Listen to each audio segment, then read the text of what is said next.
My sister, my idol. My sister Mela was 20 when I was 12. She was beautiful. Mela wore the latest styles and hairdos, was intelligent and good-natured, while I was a pest. Wherever she went, I followed. She must have been a saint because she always let me tag along. In the summer of 1943, the occupying German nation sent Polish Jews from the town of Sosnowiec ghetto to Auschwitz. At that time, along with my 3 sisters, I was taken. We arrived at Auschwitz in a transport of 9,000 people. We were met by a horde of guards with guns, police clubs, and dogs who had been trained to tear you apart.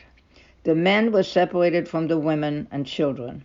We were told to leave all our belongings behind and to march past the infamous, murderous Dr. Mengele. Dr. Mengele, with his white glove index finger, directed us to either the right or left line. The right was composed of young women slated for the Auschwitz slave labor concentration camp. The left line, composed mostly of women and children, was destined for the gas chamber. Dr. Mengele pointed Mela to the right. He pointed us, the 3 younger sisters, to the left. In an instant, without any deliberation, without thinking of the consequences, I ran from the left line to the right, leaving my 2 baby sisters to go to the gas chamber alone.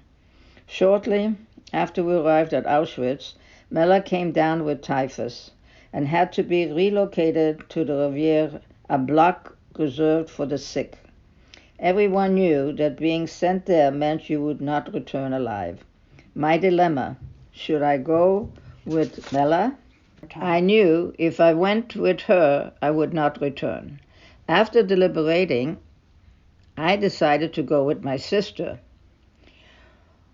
One day, the head of the block, Bozenka, came to the cot where we were staying, naked, covered by a blanket that was full of pus, feces, and blood. Nobody took care of the sick. Bozenka informed me that the inmates were being sent to the gas chamber. She singled me out to save me. She would send me to a Christian barrack where she believed I would be safe. How could I look into Mela's eyes? Could I tell her that she was going to die? No, I could not face Mela. I felt myself turn to stone. I did not say anything. I followed Bozenka to a Christian barrack. I then decided that I was not worthy of living, and I vowed that I would not allow myself to grow or develop from that point on, from the point of being the 12-year-old skeleton that I was. Mela, my idol, would die, and I would not go with her. They took Mela to the gas chamber. I did not deserve to live. I had betrayed my sister.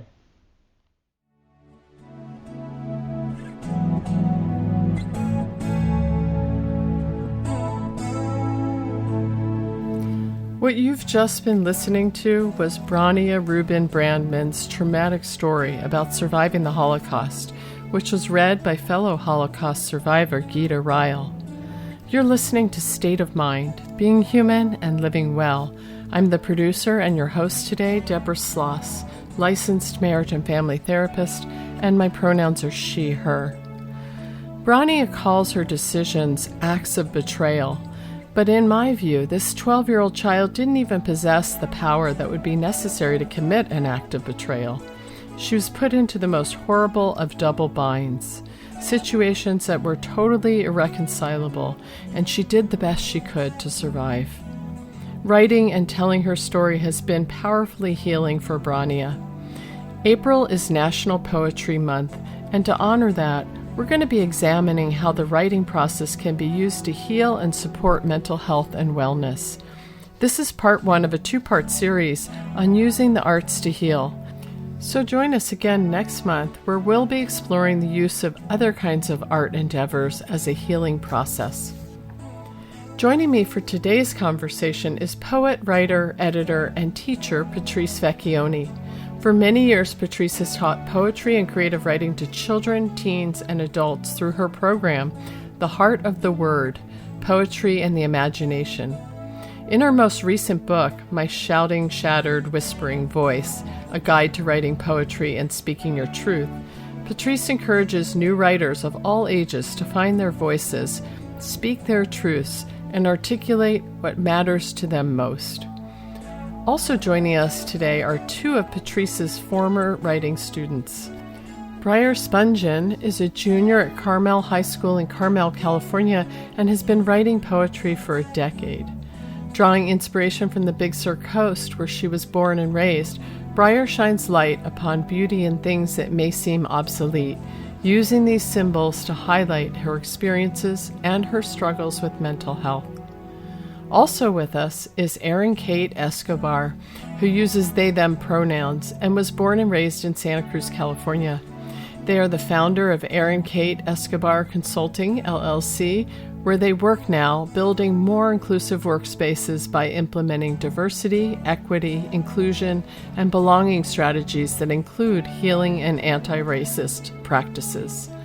While they don't identify as a writer per se, writing practices are a core component of their reflection and building space for growth and dreaming. They began writing at the age of 5 through the Spectra Arts in the Schools program and now have 30 years of experience writing poetry and journaling, which helps them process the world, their experiences as a queer, non-binary, multi-ethnic, tiny fat, Latin, Jewish person of color. Welcome, Patrice, Briar, and Erin Kate. We're so glad you've joined us for this conversation today. I'm happy to be here. Thank you. Thank you so much. Yeah, thanks for having us. Well, Patrice, I'm wondering if we can start with you and you can help explain how this story of survival that was written by Brania Rubin Brandman came into being and why it was so important for her as the writer. For several months, I worked with Brania, who's 91, as her writing coach. She lives in New York City. I'm in Monterey, so we met via Zoom. She gave me stories in rough draft to read, and I'd respond, and we'd discuss my comments and bring the stories into final form. You know, I've worked with many people who have survived difficult things, who wanted to get their stories on paper. Survivors of rape and child abuse, a woman whose father committed suicide, and more. But never before had I worked with someone who survived the atrocities and loss of nearly her entire family, who lived through the mass murder of over 6 million people. Brania and I connected right away. She reminded me of women I knew as a child in New York City, and our connection made it possible for me to be present for the trauma of her stories. I did my best to help her feel comfortable so that she could feel safe to write what she most needed to, the stories that had in great part defined her life. Brania was 12 when she was captured and taken to Auschwitz, and 17 years old when she was released. She didn't even know at the time if anyone in her family had survived. Her siblings, her parents, her grandparents had all died except for one brother, Mendek, who lived. For 50 years, Brania didn't speak about her experiences of the Holocaust. 50 years. She committed herself to not laughing or crying or growing. And you know, Brania is not tall. She's under 5 feet. But it's really the starvation that greatly contributed to her physical development. During those years, she told me it was only when she could hear a live orchestra that she was able to cry. Imagine the birth of her children, marriage, but only when she heard an orchestra. From what she shared with me for over several months, I don't think Brania has ever forgiven herself for the unwinnable choices she had to make while she was incarcerated. But through therapy, time, through public speaking, and you know, Brania lit the first menorah at the White House last December, the first, 2022. And through writing, she's found ways to carry her experiences, to not be crushed by them, to triumph. When we are able to get what's terribly difficult down on paper, or really any of the stories of our lives, we can get a little distance from them. You get some perspective because it's on the paper. So it's a little distance from your heart. And then you can get new understanding. You can look at what you've written. You can think about it in the context of the rest of your life, and even just a little bit get free from that narrative. Should the writer wish, they can then share their work, as Bronya is doing with us today. So then the experiencer isn't carrying what happened all by themselves. So, Patrice, we have many listeners right now who might be thinking to themselves, I'm not a writer, or I don't even like to write. So many people, including myself, sometimes think about the difficulty of writing school papers or essays. And I'm wondering what you'd want to say to those folks about how to think about the creative or expressive writing process differently. First of all, I want to say I really understand. I think I became a writer because it's so difficult. It was so hard for me. And I'll talk a little bit about that. The author Thomas Mann said, a writer is someone for whom writing is more difficult than for other people. It took me a really long time. I mean, I'm talking about decades to become at ease more or less with writing. Still, more than anything else, it called to me. So I think it's helpful to look at writing and writers in two distinct, though related ways. There's writing in a journal, writing notes to oneself as a tool to support mental health and to gain insight into your life. That's a way to deepen understanding. It's a way to work out problems, have a private dialogue, explore feelings and ideas, and record your life. That writing remains securely tucked in your journal, or maybe you share it with a friend or a therapist. I think of this as writing with a small w. We all use writing to convey information, and many of us don't find that overwhelming. I can easily write a grocery list or birthday card, notes in the margins of books, and I call that small w writing. I do a lot of that. Yeah, I mean, we all need writing, and so that doesn't have the onus on it. But then we put the big W on, we suddenly are bending over, right?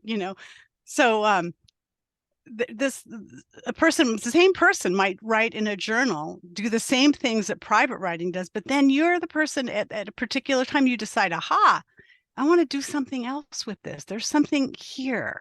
It's calling me. And you realize that there may be a poem or a story, and perhaps you want to find an audience for this material in some way. So, Patrice, given all that, I'm wondering, over all these years that you've been working with writers of all ages, what have you seen in terms of how the writing process helps heal and actually promotes mental health and supports mental wellness? For as similar as we all are to each other, each of us is the only one with our particular story and our particular experiences.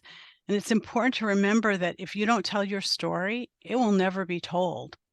And so that to me is like, oh, that I have something to contribute. So that validates the process of telling your story. And that is very supportive for anybody at any age for their mental health. Barry Lopez said that sometimes a person needs a story more than food to survive. The process of writing fills and satisfies us in a primary, authentic way. Writing one's life can help create balance, peace, understanding, self-compassion, compassion for others, and it's a way to gain knowledge and to grow our authentic sense of ourselves. Somebody said, how do I know what I think until I see what I say? And so writing, you get to really do that. You get to see what you think.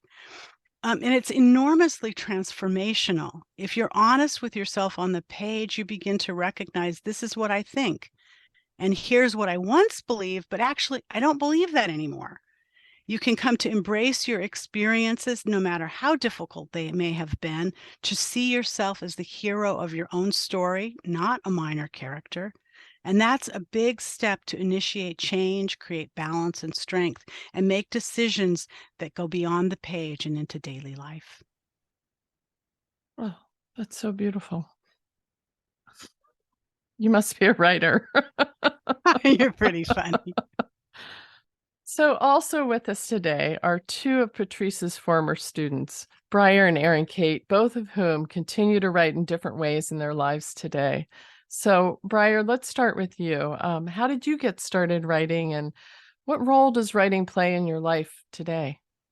Um, well, I'm not sure my words will be as eloquently spoken as Patricia's, but I've been writing I'm 16 now. I'm 17 in April, on April 2nd. And I've been writing for 10 years, which is most of my whole life. Since you could Starting pick up a in pen pretty since much. since I could write, I think I've been writing poetry, which is such a unique experience. As a child growing up and experiencing that and understanding that that is the means by which it's a tool, really. For me, poetry's always been so ingrained within who I am because of how young I was when I started writing, that it's always been a tool for me to experience the world in ways that I can't regularly do. And this all started with Patrice. I mean, I went to Captain Cooper in Big Sur, and it's this tiny elementary school. I could count everyone I went to school with on probably 3 hands. And so that within itself is such a unique experience, having such a small community. And then we would have writing classes, I want to say weekly, starting in kindergarten, going through, I would say 4th or 5th grade. I mean, all through elementary school. And from that practice, I just continued and started utilizing that in my everyday life. And I do still. I wrote a poem last night, actually, when I had kind of a moment of calmness, which was really wonderful. You told me when I was talking to you about coming on the show that writing is absolutely essential for you and how you process your emotions. Can you say more about how this works for you, and what kinds of emotions do you find yourself working through with writing? Yeah, 100%. I know when we talked originally, we discussed a lot about grief and sadness and anger. Those are such big emotions. I think when you feel emotions so heavily, as so many women and queer and minorities do, as we're being, so much pressure is being put on us on a daily basis.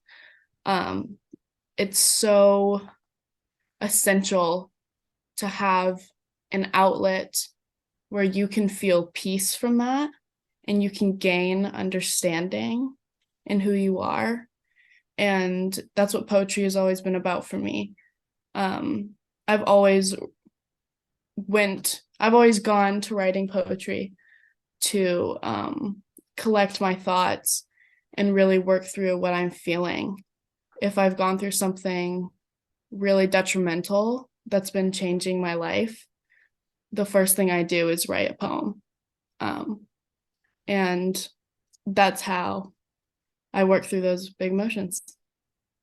Briar, you were just sharing with us how you write sometimes to help yourself process emotions, including grief. And I understand you have a poem to share with us that's related to that.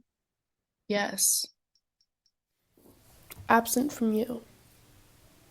We scattered her ashes in a valley leading to the sea where lilies grew wildly. I could still hear her feet slapping the mud as she ran to the very edge of the shore before stopping just enough so that the water wouldn't touch her toes. When we threw her back to the sea, she rose in the sky with the wind, swirling through the air, dancing magnificently before us.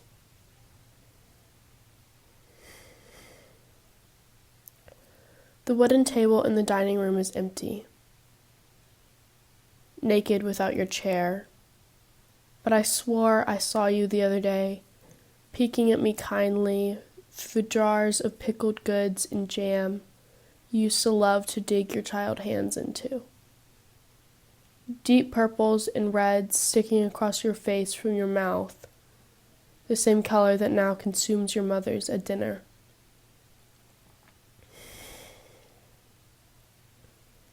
While we ate, we talked of you and the last light you'd made in this house, how your bedsheets haven't been changed since late August of that year, how the drawer of baby doll dresses you hated to wear on Easter still smelled like you, like powder and chamomile and lilies.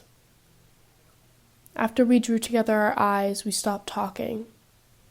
Each of our glasses now empty and stomachs now warm, but throats locked.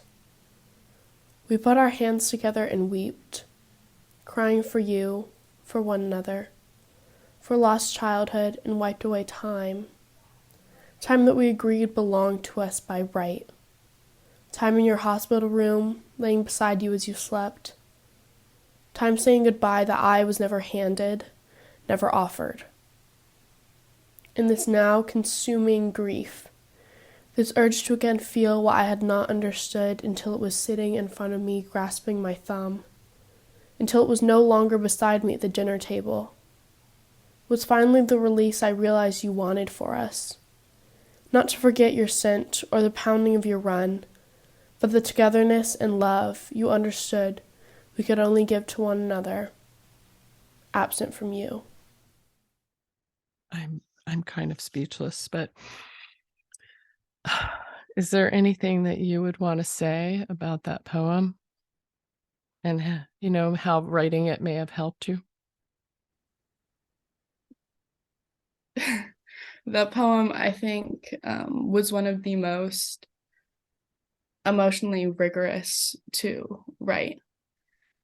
It was after I had kind of settled with the death of someone so close to me who was taken from us, really just taken at such a young age.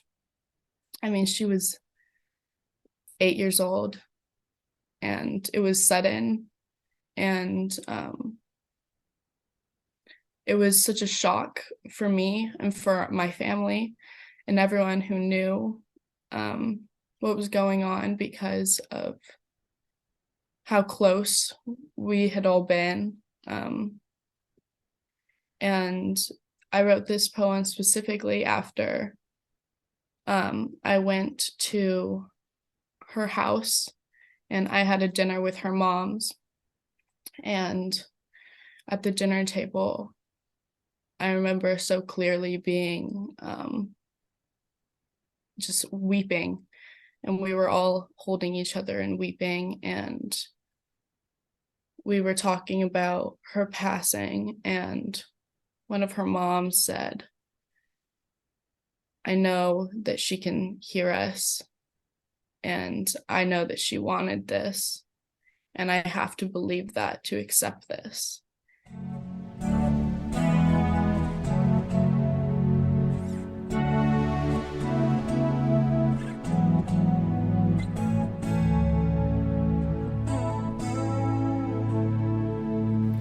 This is State of Mind, Being Human and Living Well. I'm your host, Deborah Sloss, and I'm here talking with writer, poet, and teacher Patrice Vecchione and two of her former writing students, diversity trainer Erin Kate Escobar and high school student and writer Briar Spungen. And we're discussing how writing can be a powerful tool for healing and supporting mental health and wellness. Back to our interview.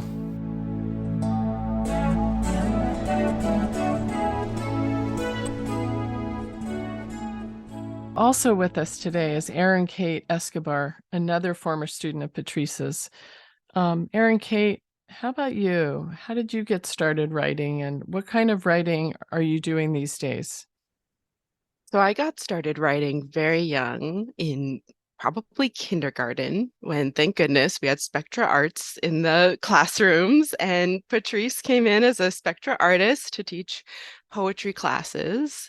And what was that, age 5 or 6? And I think I've been writing ever since. And now I'm 35. So that gives us 30 years of writing in there. Mostly little writing with the small W kind of writing that Patrice talked about.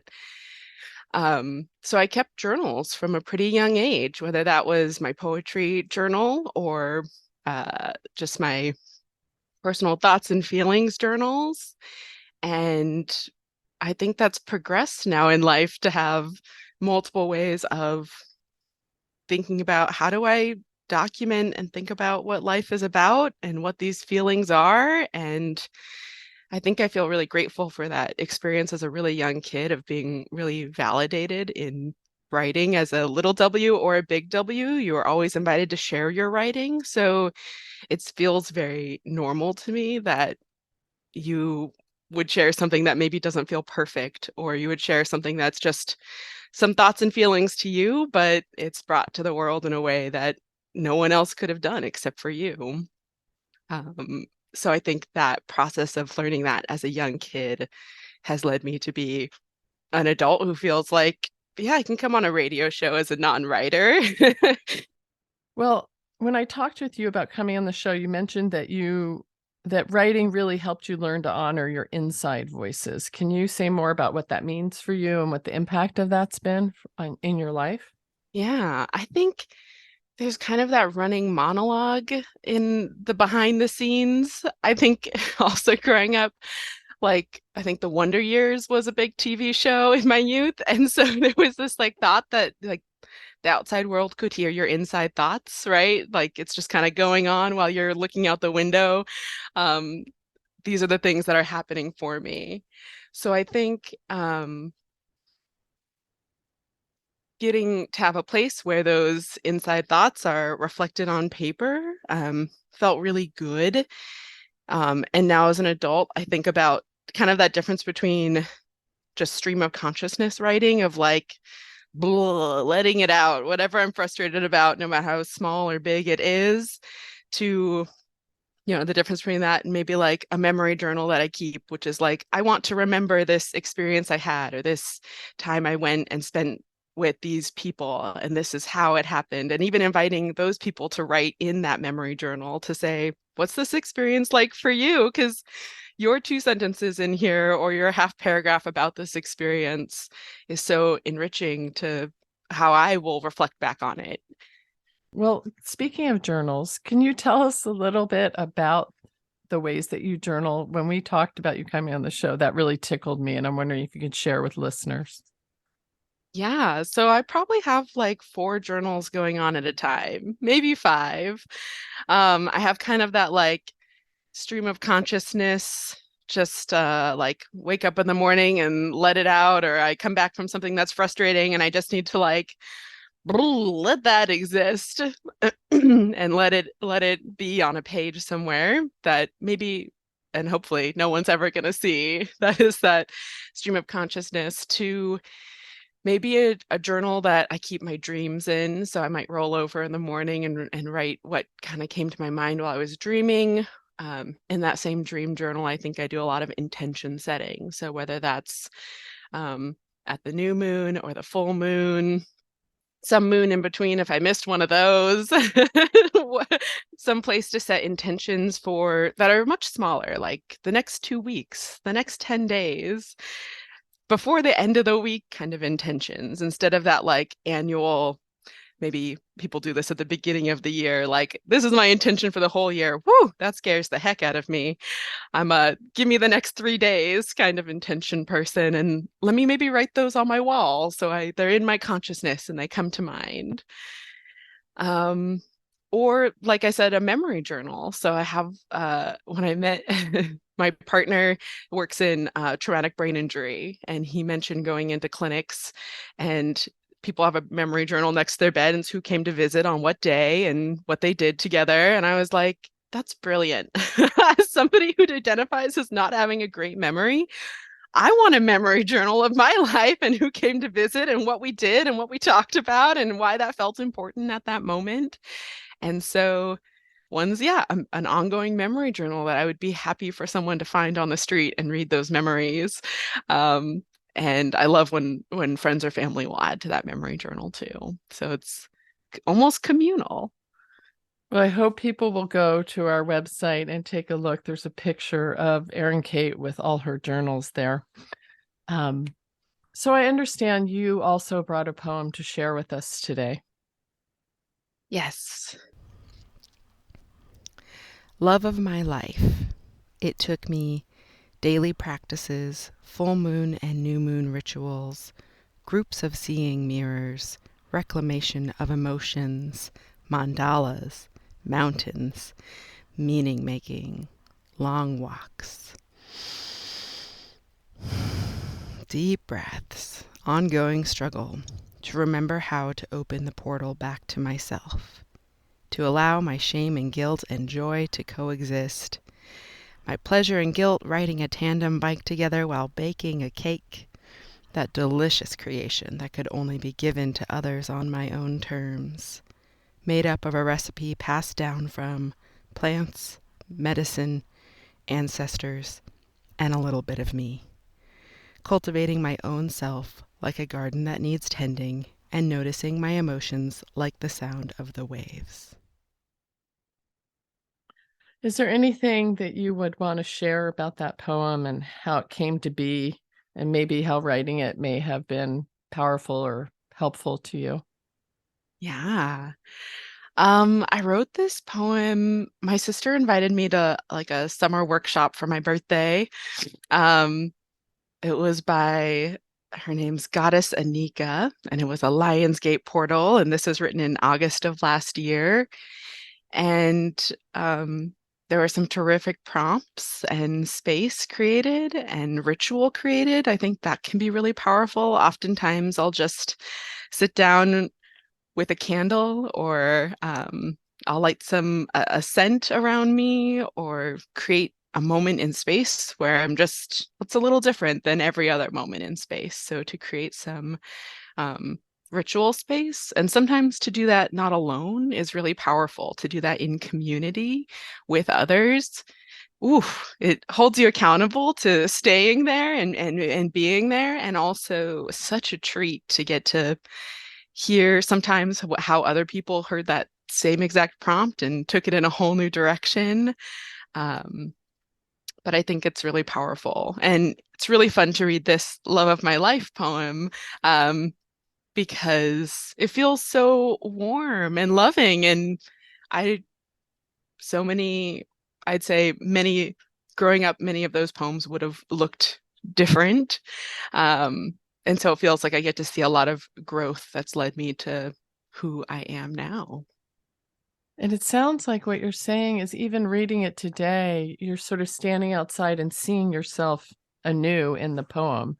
Yeah. Yeah. And I think Patrice was referencing that earlier, that sometimes it's like a mirror for ourselves to see what we can't see from within. Yeah, absolutely.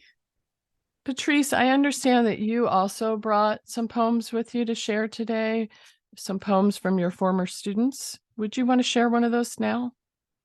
I'd love to. This was written by a boy named Bobby, about 30 years ago. And he wrote this after many days in a row when I came. He only wrote the words brown car on his paper. And this particular day, I said to him, I know you have something more inside of you than a brown car. And he wrote this: A warrior of steel. I am a boy, young and weird, but inside a warrior of steel, a mind of gold and a heart the size of an open valley.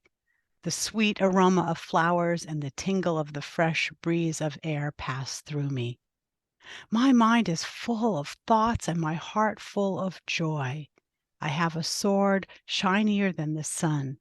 I use it to fulfill my job, to destroy all the fear and anger that shadows over me like a cloud blocking the shine of my heart. He was 11 in 5th grade when he wrote that poem. Wow.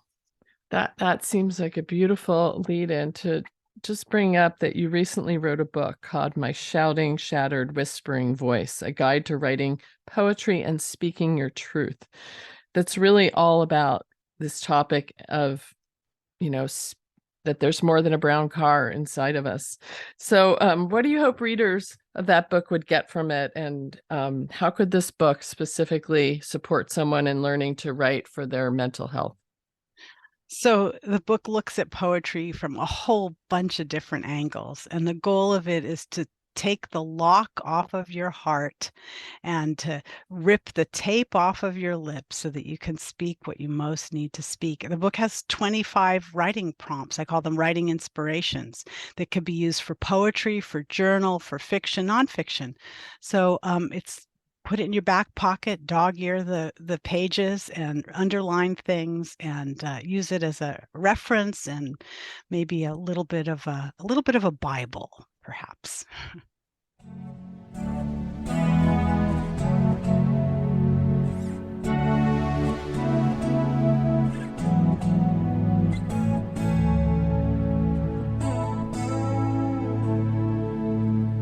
You're listening to State of Mind, Being Human and Living Well, and I'm your host, Deborah Sloss.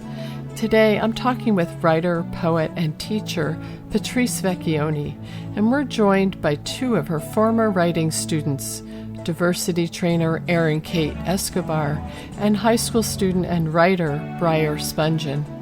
Erin Kate and Briar have been sharing some of their own poetry with us, and Patrice is sharing a poem from a former student. Together, we're discussing the ways writing can be used to increase self-awareness, promote healing, and support mental health and wellness. Every State of Mind episode has a resource list, and any of the resources we talk about today and more can be found in the show notes. You can listen or subscribe to our podcast on all the major podcasting sites and on your home smart speaker. Resources and information about how to listen to our podcast can be found at www.stateofmindmedia.org. Now, back to our interview.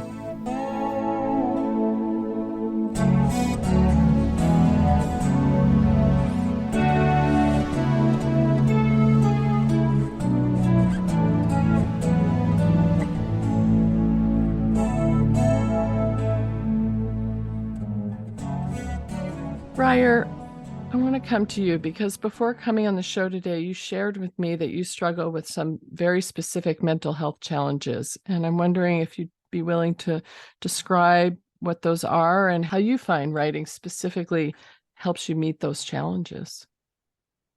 Over, I want to say a year and a half ago, I was diagnosed with BPD. Do you want to define what that is for the listeners may not know?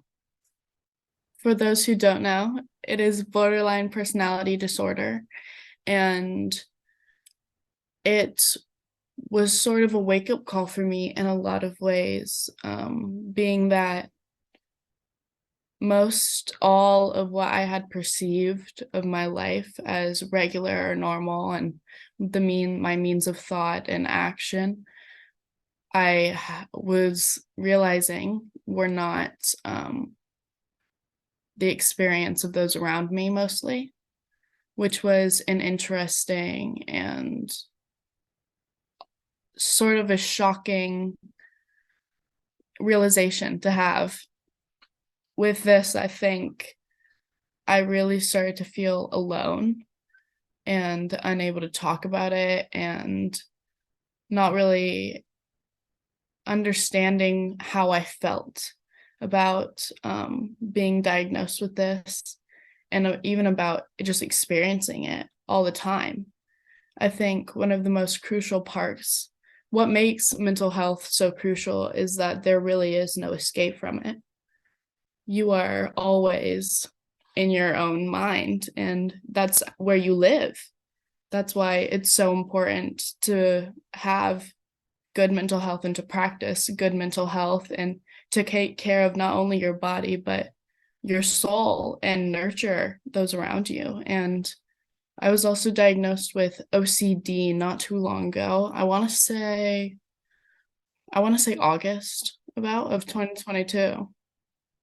For listeners, OCD is obsessive compulsive disorder. It's a related anxiety disorder and frequently part of borderline personality disorder. The anxiety is often a component of that. Yes. And so because the two go hand in hand, what I learned was that OCD does this thing, it's like a moon, which I thought was really beautiful.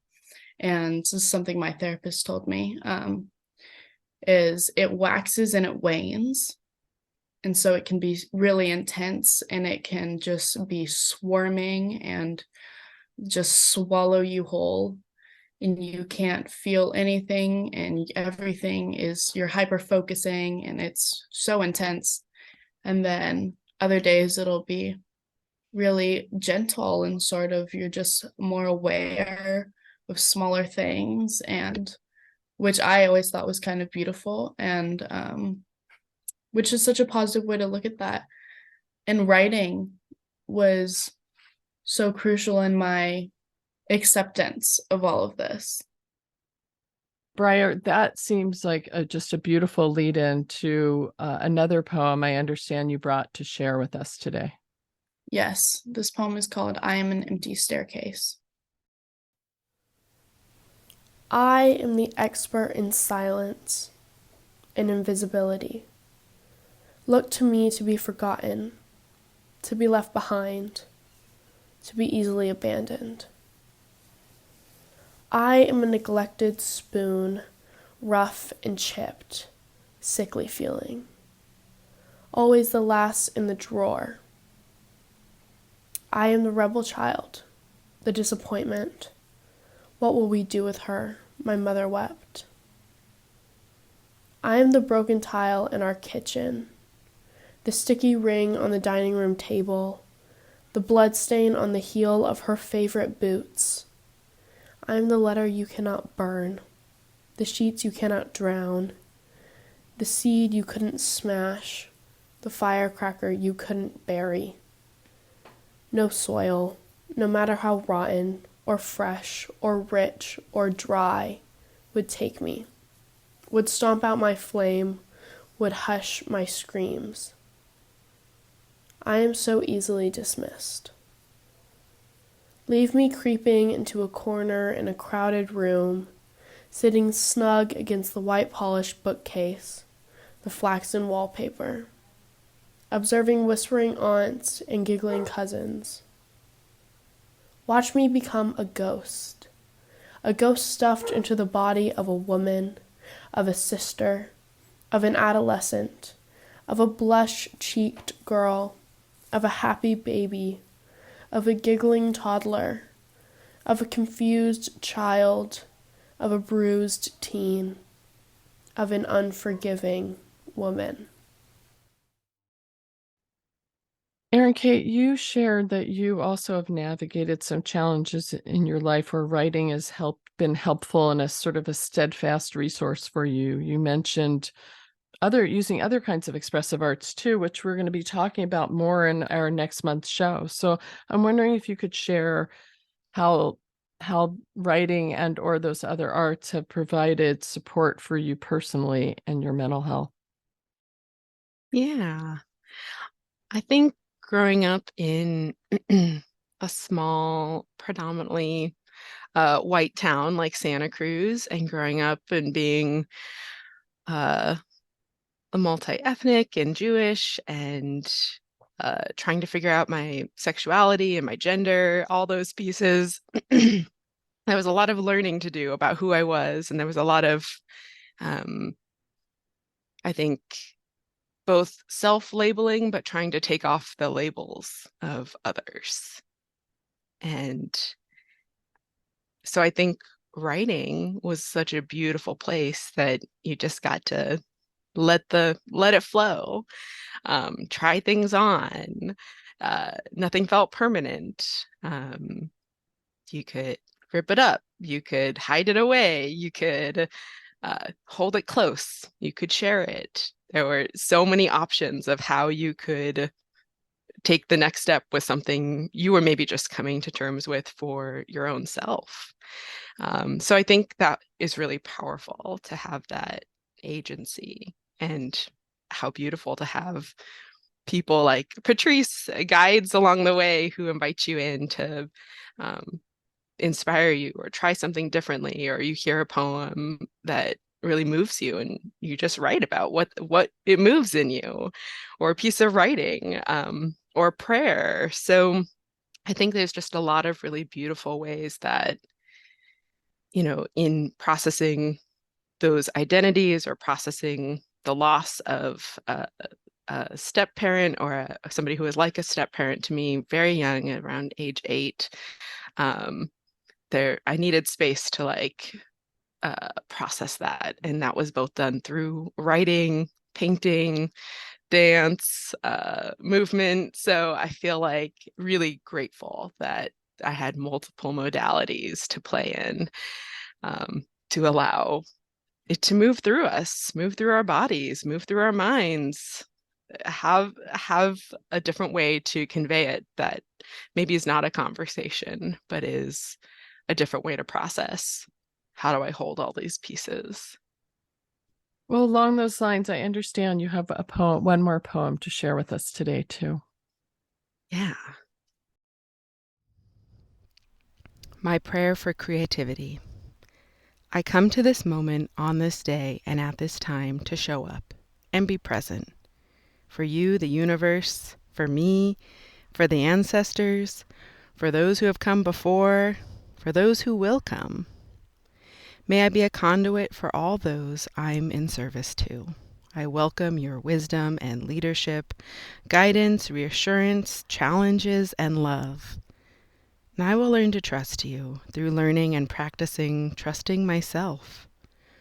Help me peel back my ego, capitalism, and white supremacy to create from the depths of what I know and what I don't know.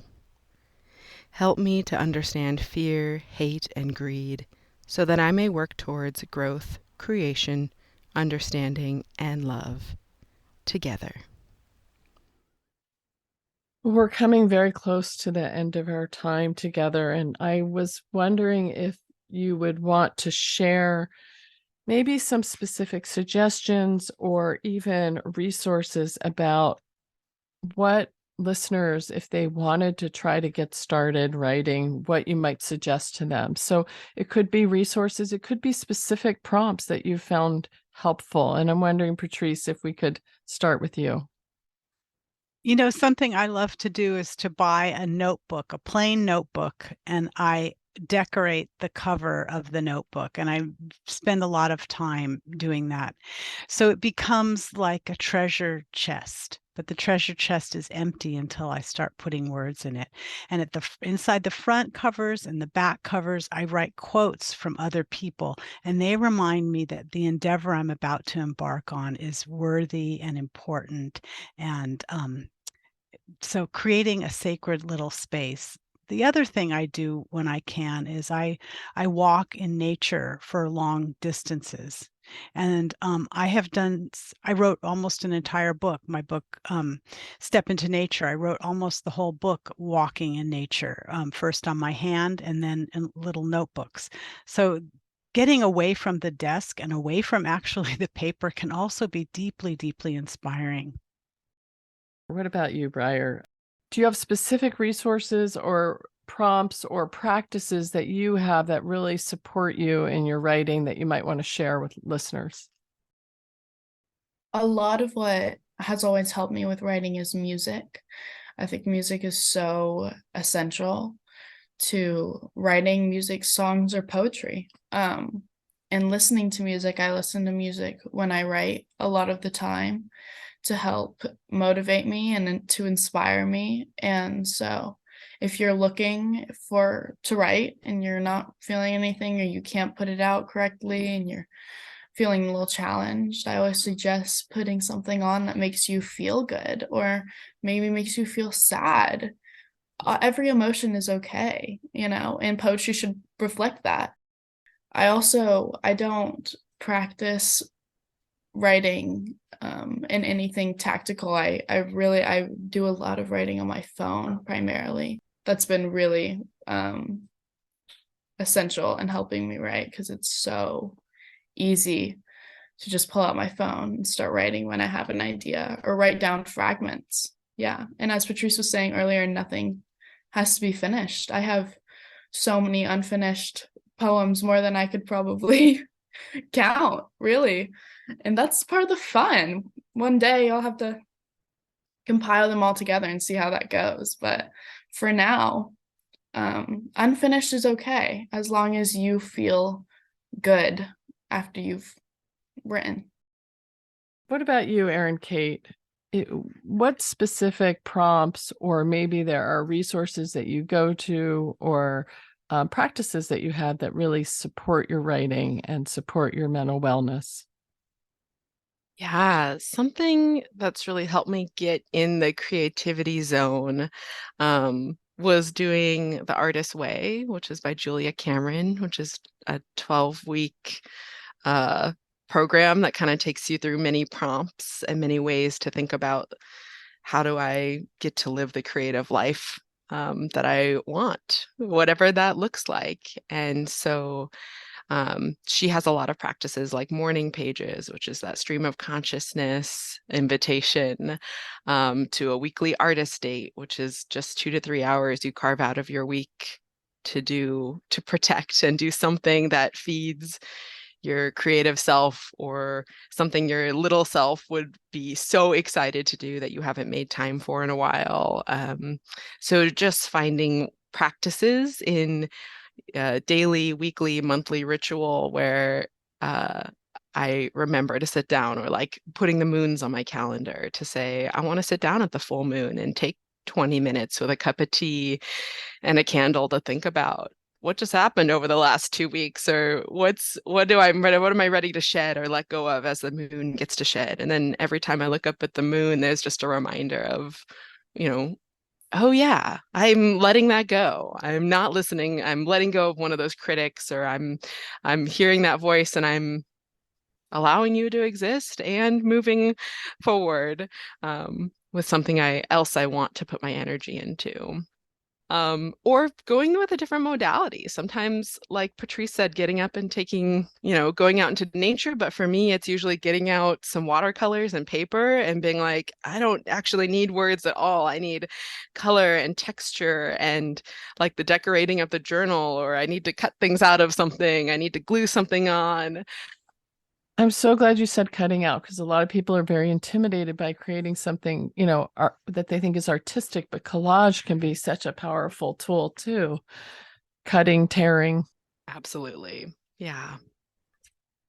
So as we really come to the very end of our time together, I just want to ask, Briar, is there any final thoughts that you would want to leave our listeners with after we've had this conversation? I would say if you're interested in writing and you want to start writing as a tool to help yourself and to heal or whatever, be really kind with yourself and don't put pressure on the product or your abilities to create anything. Art, what's so beautiful about art, what I've always admired about art growing up around it, is that it's subjective and there's no right or wrong. And that's what makes poetry so amazing, and that's what makes it so healthy as an outlet. Everything you write, everything you create is beautiful and good in its own right. Erin Kate, what about you? Are there a couple of last thoughts you'd want to share with listeners? I would say healing is a lifelong process. Don't stop trying.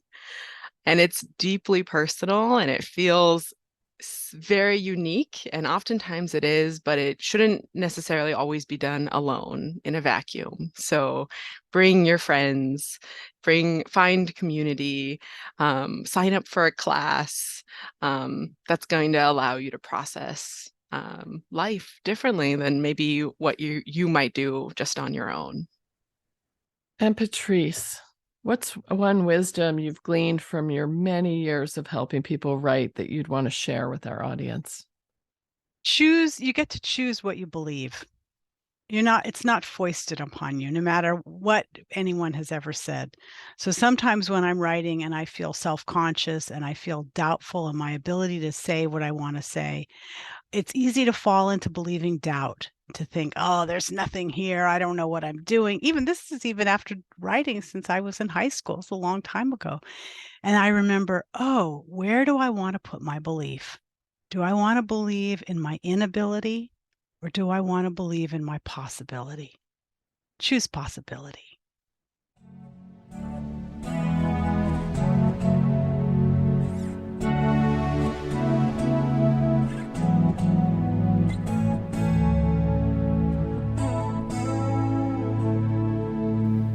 I just want to say a huge thank you to our guest today who brought so much heart to this conversation. So thank you, Patrice Vecchione, Briar Spungen, and Erin Kate Escobar. And thanks to you for joining us here on State of Mind, Being Human and Living Well. I'm your host, Deborah Sloss. New episodes of State of Mind exploring an array of mental health and wellness topics are released the first Sunday of every month and can be found along with our complete archive on our website at www.stateofmindmedia.org. Also, if you found today's show interesting and you'd like to learn more, or maybe you're looking for resources for yourself or a loved one, check out the resource list in the show notes. You can listen or subscribe to State of Mind on all the major podcasting sites, including Apple, Google, Spotify, Stitcher, TuneIn, and your home smart speaker. When you rate and review our podcast, you actually help it get found and heard by more listeners. So please, could you do that for us? Special thanks to Jeannie Baldzikowski for audio production, to Leslie Nielsen for community outreach, to Patrice Vecchione for In Your Voice story coaching, and to Lisa Herendeen for research. And thanks to acoustic guitarist Adrian Legg for composing, performing, and donating the use of our theme music. State of Mind was developed and originally broadcast in association with KSQD-FM in Santa Cruz, California. We always want to hear from listeners and community members just like you. You can submit your very own In Your Voice recording and become a part of the conversation. These are short segments where listeners share their experience with the topic at hand. You can either call in to leave a message or record an audio file right on your phone. Either way, tell us about a mental health experience you've had, something that's contributed to your mental health recovery, or share a resource that's helped you. We're now looking for In Your Voice contributions for 2 upcoming topics: making art to heal and support mental health and wellness, and ketamine-assisted therapy. We really do want to hear from you, and your voice may just be on one of our future shows. Submission details can be found at www.stateofmindmedia.org. Come on back and join us next month for a whole new episode. Until then, live well.